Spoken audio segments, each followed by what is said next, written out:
to say, it's surprisingly small, isn't it? Well, I took a few photographs of it, and on every one, it actually looked a bit more like Mount Rushmore. Is the rock quite hard to sculpt from? It's not an easy rock, to tell you the truth. It's a Devonian slate, which has its challenges. I chose the actual sculpture partly here because it's quite a discreet place, but also because it's actually one of the few solid pieces of stone on this whole area. So it's probably not going to last forever here.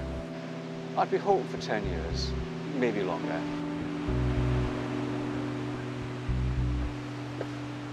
Well, the incoming tide has forced me off the beach, so it's time to go back up top to meet one of the locals who finds the sculpture an outrage, and to meet a lady from English Heritage who commissioned the sculpture in the first place.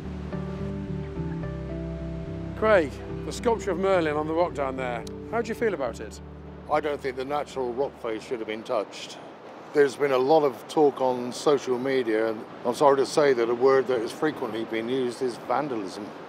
But it's hardly, you know, a 30-foot statue of Mickey Mouse, is it? It's not far off. Susan, you're trying to get people to come down and enjoy Tintagel Castle, aren't you? And this is part of it. That's right, this is part of a much larger scheme that we'll be installing here at Tintagel over the next few months. And they're really telling the story about the history and the archaeology of this unique site, because really the legend and the history are completely intertwined. And it's really there to bring to life the story of Merlin's Cave, Tennyson, and the history of why this beach was really important to literature and legend. So you worry this will kind of open up the floodgates, so to speak? Yeah, what worries me is that although the legendary heritage is very important, it is not as important as the actual factual history of the place. And the legend is swamping the history.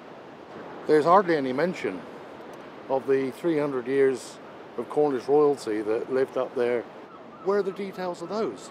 Obviously, Susan, people are fascinated about Arthur and Merlin, the legends, but don't you have a responsibility to address the Cornish history that Craig's talking about? Definitely, it's really, really important, and what we're trying to do is balance the two. What's actually been here at Tintagel for a while is people come here thinking it's King Arthur's castle, and there's no information here about what it is, what the history of it is. So we're definitely telling that whole story.